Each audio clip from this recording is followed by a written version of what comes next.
Jada Star is a singer-songwriter with roots that run deep in East Tennessee. Whether she's in the studio recording new music or stumping fans as a guest on a hit reality show, one thing is for sure. Jada is proof that hard work and talent combined will take you far.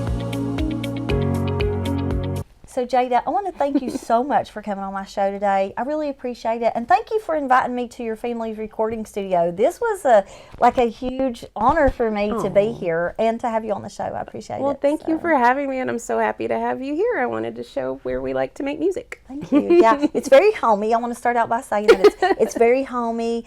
And like you showed me around, and the first thing I said was, it feels like my childhood. Yeah. It feels like my grandparents' house. Exactly. Yeah. I think so too. And I think you'll see a theme with different family members. I said this to you earlier, we all kind of share this little theme of how we like to decorate, because it's all about grandparents and the stuff we grew up with. We're all about nostalgia here. It is. And I like the little stained glass lights in there. Yeah. I mean, I'm telling you, it really does remind me of my grandparents' house. And the feeling that I got was just so comfortable and comfy, cozy. So, I'm happy you feel that. So I want to talk first about, I have been a huge fan of yours since 2018 when I worked at Dollywood for 2 seasons, and I met you there. You had a show there. Yep. You were with My People first? Yes. Okay, yeah. And then you went off and had your own show with Barry, your partner Barry. Did. Songbook? Yes. Up at the Hearth and Song? We had it at the Heart Song Theater. Heart Song, yeah. Okay, yeah. So I instantly fell in love with your voice. Thank you. I mean, and my son, I remember the first time that we were going home from the park and I played your song Delilah. Aww. Which, listen, that song gets me every time, y'all. You have to download her music, okay?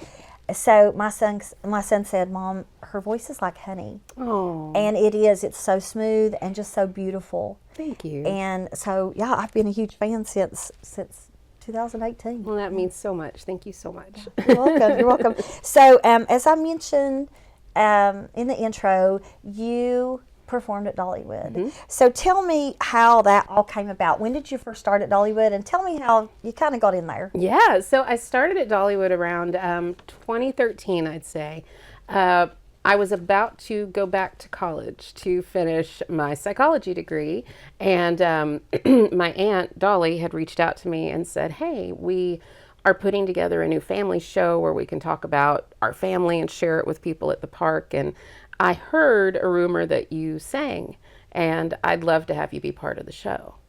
And I was mortified, and I thought, oh no, she's made a horrible mistake, because I had sang on a couple of family projects, but I was very, very shy. I'm still very, very shy. And I wrote songs, but those were just for me, right? So she offered this opportunity. I thought really hard about it, and then I realized at the time it was just too good to pass up. So I started working at the park, and it was really scary at first because I'd never done anything like that in my whole life. Again, I wanted to be a counselor or something like that, not on a stage. And after we finally started the show that year, about a week in, after every show, guests would come up and talk to us. And they would tell us these really deep stories and deep secrets about themselves, or tell us how much my family meant to them. And I realized I still am kind of doing counseling. I'm still connecting with people, so it ended up being perfect. And I stayed at Dollywood for 8 years. Wow. You know, I was going to say that because as counselors, and you know, I have a degree in psychology, master's degree in psychology, and as counselors, our whole main goal is to help people. Mm-hmm. We want to help them and help them work through their feelings and stuff. And your music does exactly that. And that was going to bring me to my next thing to talk about, is because when I first saw you at the Heart Song Theater, and I've told you this, I came with my friend Pam Haggard. You know Pam, she worked there too in entertainment. And we came up there, and I sat there and I cried every single song that you and Barry sang. Mm-hmm. And that's the truth. To the point to where Pam kind of looked over at me like, what is your problem? And I even told you, I said, people like Pam don't understand. People like us, artists, we feel things differently, and we feel things a lot deeper. Mm-hmm. And so it's really weird how you went from counseling to singing, and I went from counseling to this. Exactly. You know? So, no, isn't it funny though? Yeah, it just kind of works out that way. It helped me with my confidence too, because I would write these songs and I would be very insecure about them. I would have it in my head. You can't help it when you are creative and you have to do a thing, if it's paint or write. And I would write the songs and I'd go, no one's going to like this or listen to it. Why did I write this? After I started sharing them with people, I would have people say things like, hey, that is exactly what I wanted to say about this situation. And I realized that for whatever reason, the universe kind of gives artists thoughts and ideas and things that other people need to hear. And maybe that song I wrote, it wasn't for me. It was for somebody else. And that's really helped me a lot to realize, oh, I can still be helpful to people. Yeah. I feel the same way. You know, I'm a writer, and before I put out a book, listen, when you work on something, you're just so into it, and you're like, I got, you know, you're feeling it, it's coming out. And then when it comes time to release it, I told somebody one day, I said, when it comes time to release, I'm like, do I want to do this? Because it's your work. Yeah. And you don't know. And I said that one bad review on Amazon, that gets all my attention when, you know, 100 other people can say it was great. And I'm like, but what about the one person? And that's where we have to just learn to let it go, because what we do is always to help somebody else. But I do believe that you have a God-given talent. And, you know, I've talked to you about this. Thank I mean, you are Jada Star, and you have that, you know. That's so sweet. You have Thank that. you. So, well, and you too. Thank you. But where do you find the inspiration to write your songs? Where do they come from? Do you think it's sent from the universe or sent from God, or is it stuff that you feel yourself? It is, almost all my songs come from conversations I've had with people. I love to hear other people's stories. I've written songs about stories strangers have told me, because it inspired me in a certain way. I always want to try to see every situation from another person's perspective and not just my own. And so it's been that way since I was really tiny. I've always, when I would watch a movie, I'd be like, I wonder what that person felt like, or what that person felt like. And that's how I write, is I'll even write songs from the way a movie made me feel, or the way another song made me feel. It's just the best way for me to get out the emotions I'm feeling. Yeah. Because it is hard, I think, for all of us to sort through those things. I don't like people to see me have strong emotions, right? Oh, I hate that so much. Writing is a way that I can do that without feeling like I'm being stared at. And people are just listening to the words and maybe connecting with them, hopefully. Yeah, I completely get that. I think we're soul sisters. I really do, because like you were saying what I feel, because I lost my best friend and mother figure 6 weeks ago today. Oh, honey. After I've known her for 38 years, and she died suddenly 6 weeks ago today, and I didn't know what to do with that pain, and so I sat down that night that she died. Her grandson called me and said, Mom, all died, and immediately I started writing poems, because I didn't know how to verbalize it as far as like to talk about it, but I knew how to put it down on paper. Yeah. That's all I knew to do with it. And so everything I feel, I vomit. You know, that's a bad analogy, but it tends to come great. out. It's true. Yeah, I swear, I think you we're have soul to sisters. purge it. Like, I'm so sorry you lost her. Thank you. Yeah, I know where she's at. She's in a better place, but you know, she's left us. But anyway, so you have a partner, Barry Jobe. Yeah. Who, let me tell you guys, please look up Barry. Look up Barry Jobe and Jada. Barry J. That's right. He is so fantastic. I love him. He is one of the kindest humans I've ever met, and a fantastic singer. Oh, yeah. And I love the song that you guys do, Paying My Dues. Yes. Oh my gosh, I love that song. So tell our viewers about how you came to be, how you partnered up with Barry. Absolutely. So Barry joined the cast of My People about 2-3 years in, as a choreographer and singer, and as a vocal captain. So we met then, and we kind of bonded right away. We both really enjoyed writing and talking about songs and playing cover songs. And when we were bored in between shows, we would play music together, and started playing our songs for each other.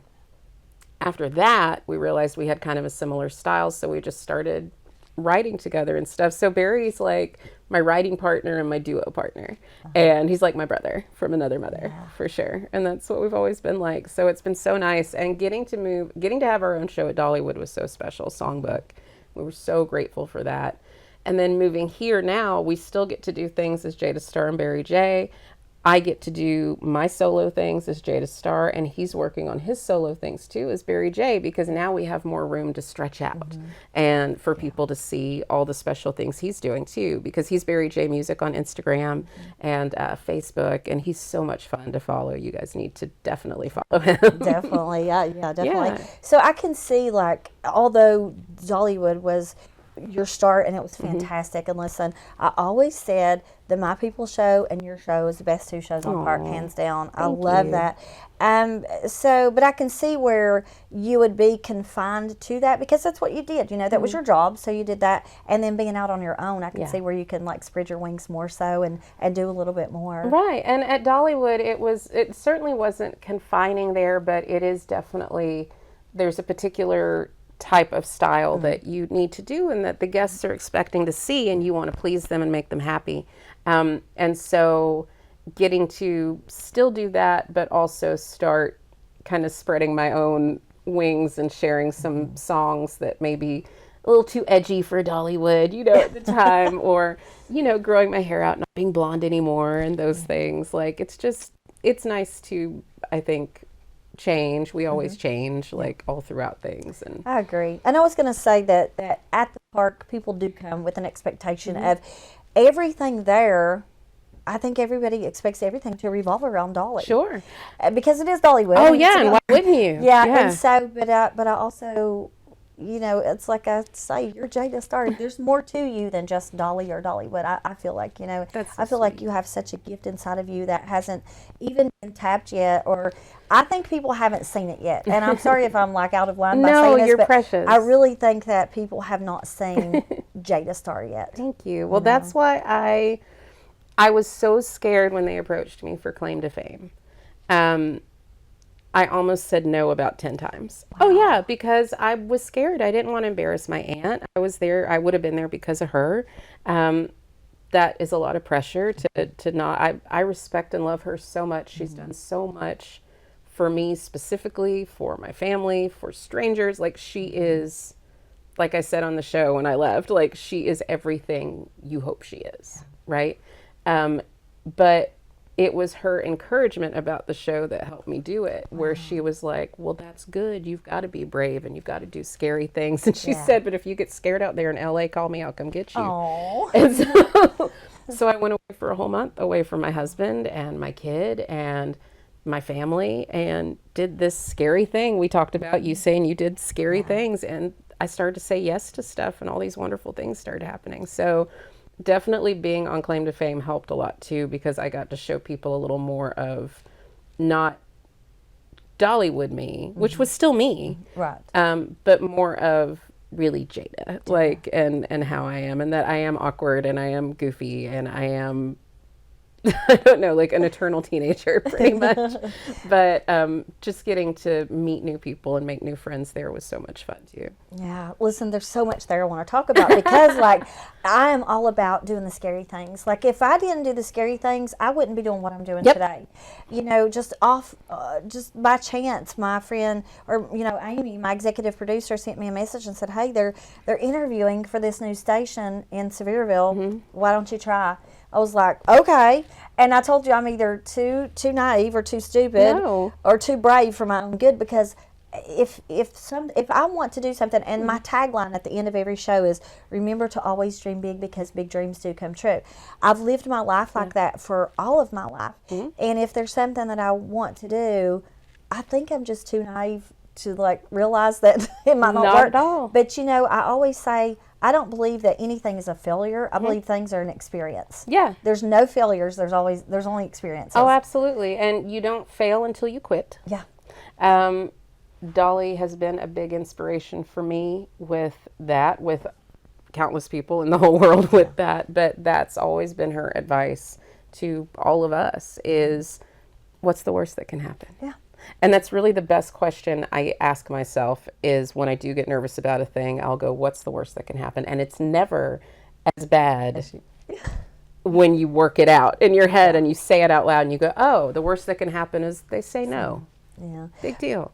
That type of stuff. But they say no less than you expect them to. Yeah, because like, when I wanted to get you, I told Amy, I said, I want to try to get Jada Star for the show. And I was like, she's not going to agree. She's going to say silly. no. And I was like, she's not. And so I let it ride for a while, for like a month. And I was like, but I really wanted you. And I was like, well, I'm going to ask. And I thought, oh, she's going to say no. And I was like, you know what? Let's just do it. You're so just sweet. Do it.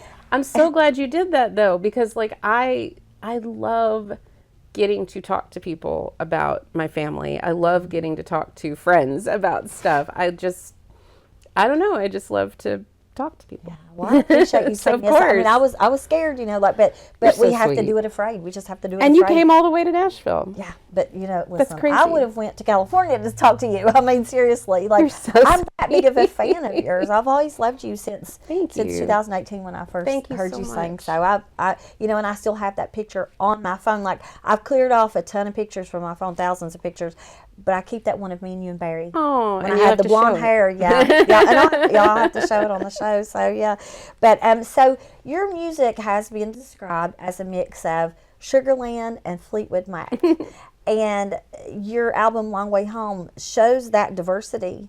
So how did you? So okay, so we know that your Aunt Dolly is pretty much. Well, I don't want to like say all country, but she got her start in country. How did you like pull yourself away from that and go into like your own like Sugarland and Fleetwood Mac? How did you find that? Well, I think that especially when I do work with Barry, that is definitely how it's best described, because Barry has more of a country flavor to him because that was what he listened to in high school and growing up. And I had a little more of the Fleetwood Mac flavor because of the people I grew up with and the type of music we listened to. I think it's so important, the music you listen to in your formative years. And I mean formative as in like when you start puberty, like that teenage, those emotional years. And I think that's what my inspiration comes from a lot, especially the older I get and the more I listen to what's now oldies. Just songs I heard in high school. But there's a lot of inspiration that comes from those bands back then, like Bush and Incubus and Sarah McLachlan and just these 90s, like all of our high school stuff. Meatloaf even, like just absolutely. what was so emotional at the time. And so that's where I got my musical inspiration for sure. And also my parents listened to a lot of very, at the time, ahead of its time music in the 80s, because we were listening to They Might Be Giants and Devo and things like that, and British bands and the Smiths and stuff. So I had a lot of different myriad influences, but definitely it's the things I grew up with from high school when I was having my deepest emotions that I was most influenced by. When I do my solo things, like the new album, the Tell Me I'm Your Angel, those are more based on stuff that I loved the most, that I listen to when I'm all by myself. Like my own little personal playlist stuff. That's what inspired those things, musically anyway. I started out writing poetry too. So poetry was what I only wanted to do. And then when I was 15, my mom said, you have to put music to it because that's what we do. Yeah. I was going to say, how can you not? It's in your genes. But I didn't want to do that. And so that's kind of how I started doing it, was those influences, even like Pearl Jam and stuff. So that's what I started doing. But my music is more poetry based. I don't always follow the same kind of regular song structure. And I don't know why. I think I just try to do whatever I'm feeling, but that's what everybody does. But yeah. I agree too. I was going to say that like music is different for everybody. It's not like, I'm not going to say like if somebody sings one type of song and somebody sings another, I'm not going to say, well, that's not music. Just like with art, if I see a canvas with one red dot, that's still art. You know what I mean? Like it's just it's art to somebody. Yeah, it is. And absolutely. So I completely get the whole, like, music was a huge part of my life growing up. My mom, she listened to music from the all my life. Yeah. So music was on 24/7, and she listened to a lot of different stuff. Donna Summer, George Jones. I'm talking from one end to the other. Oh yeah. Sticks, Cream, Bread. All those 70s bands. So I too when I felt something, I connected with music. So music's been a huge part of my life. Yeah. Like I said, even with your song, I cried the whole entire show. So music means a lot to me. So Do you write every one of your songs, or do you accept songs like submissions from people who would want to be singers or songwriters? Well, I absolutely would. I think it's fun to hear. One of my favorite things to do is, and it's kind of a hot take, I guess, in the songwriting community, but people doing covers of other people's songs. I love hearing other people's interpretations of someone else's lyrics. Or of my lyrics. We had a person cover Christmas Where We Are. Me and Barry did, a girl named Kat on YouTube. And she just took it off Dolly's album, covered it, made it like a little rock and roll version, and it blew our minds. We were like, we never would have thought of it that way. How cute. So I love to do other people's songs. On my album, I've written the majority of them. But I did ask my cousin Richie, for instance, I asked him if I could do, I think 3 of his that I just had loved forever.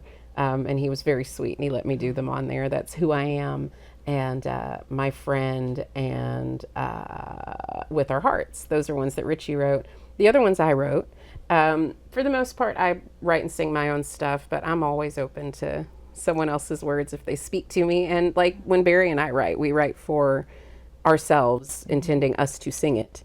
But then Dolly ended up doing Christmas Where We Are that we wrote together, and we loved what they did with it. Yeah, it was I love so that fun. too. I do. It's amazing how, like you said, how somebody else can take your song and then, I don't want to say flip it, but record it and sing it how they feel it. Well, yeah, and those words might mean something totally different to them. I think music is something that definitely needs to, and that's just me, like everyone can be different, but I feel like it needs to be shared and it needs to change and evolve and be passed around like a story, right? And I love hearing, like listen to how many times people have done Jolene and how many different, and she's always thrilled and delighted with a whole new interpretation. Yeah, like that's who's the rock band that did it? Like really, like it was so good. It was I don't know. It was I can't remember. It was like a really rock. I forget their names. They're real popular. Yeah. I'm having a brain fart. I don't know if it's 9 Inch Nails or somebody like that. But they took it and turned it into this really like haunting rock version. It was beautiful. It's I wild. Love that. Yeah, I think that's great. And also since I moved here, I've gotten a chance to, because like writing with Barry was really scary when we first started doing it, and he was the first time I got to really do that with another person. And now I'm getting more opportunities to have like musicians saying, hey, I've got this music, but I don't have words for it. And getting to have opportunities like that. I just, anytime I can create with other people too, it's so good. It feels so good. Like it's so much good energy.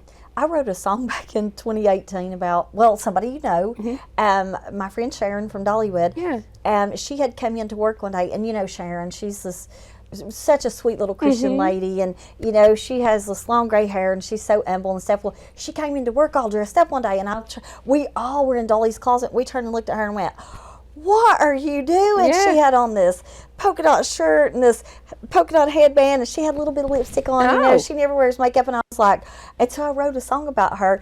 And it was a cute song, and I've been looking since 2018 for somebody to record that song. And she laughs every time I sing that to her. But it is such a cute song. Yeah. I even sang it for one of the guys that was on my show. What's it called? It doesn't even have a name. It just says she walked in with her lips all painted. We looked up and nearly fainted. I mean, because like we were like Sharon, and she looks so beautiful. So you know, cute. we were just used to Sharon being little Sharon. You know, and then here she comes in with her hair all pinned up, and I was like, wow. Yeah, so our jaws hit the floor like with that. Yeah, some of the best songs though are just observational. It's like observational comedy. Like it's some of the best comedy. It's you do that with songs too. I have written probably countless box sets of songs for my cat, like just walking through my house, and it's the best. Like my husband and my kiddo call me Linda, like Linda Belcher from Bob's Burgers, because I'll just walk around the house singing songs about crap that I'm looking at, you know, just whatever silly mood I'm in. You have the Jonas Brothers, or you have that song that's so cute. Thank you. I never would have thought in a million years, if you asked me last year Do you think you would ever write a song for Franklin Jonas and have an opportunity to sing it for him on national television? No, I do not think that, but it did happen. That was so much fun to do. I just wanted to make him smile. And make him feel special. And he sent me the sweetest message on Instagram too about it. And that hug from him was so precious. He was really, really sweet. I loved it. I loved getting to do that. So you see how like anything that's what I'm saying, anything that we're feeling can come out. It can turn into a song. I mean, you know. So, But so you recently went to England. I'm really excited to hear about this. You recently went to England and performed, and I followed your stories on social media. Thank you. Listen, I hang on to every every post, every time you would post. All the sites that, you know, you did the touristy things, I was like looking at all that. Thank you. So tell me and the viewers about all of that, how that came about, what you did. Yes, it was so wonderful. I was so fortunate. So my cousin Richie Owens, who is himself an amazing musician and very highly respected.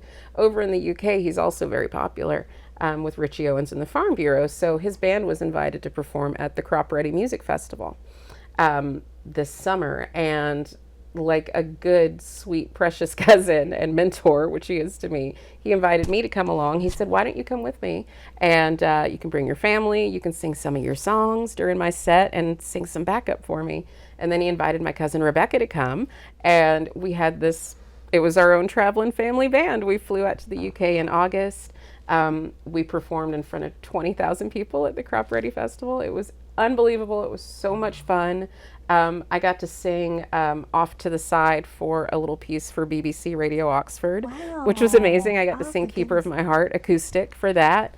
It was the best experience. I'm hoping to get to do a lot more work over there because there is such a great Americana folk music scene over in that area of the UK and Ireland, and they just really enjoy those type of stories. And I had such a great reception over there. It was a blast. It was a trip of a whole lifetime. Oh, I love that. I love that. Yeah, I loved watching your stories Thank on you. social media and stuff. So I'm so glad you got to do that. And it was the I hope best. you get to go back and Me continue to too. do that and to sing on BBC Radio. Yes, Wow, that's it was huge. unbelievable. We're That is planning huge. on hopefully getting to go back in the next few months, probably around January, and we're hoping to also get to go back and do a radio tour for my new album. Listen, if you need somebody to carry your bags, I'm I available. will. I love to like go with you and see Big Ben and all the It was sites. so much fun, and that's the thing too, where we were talking about being scared.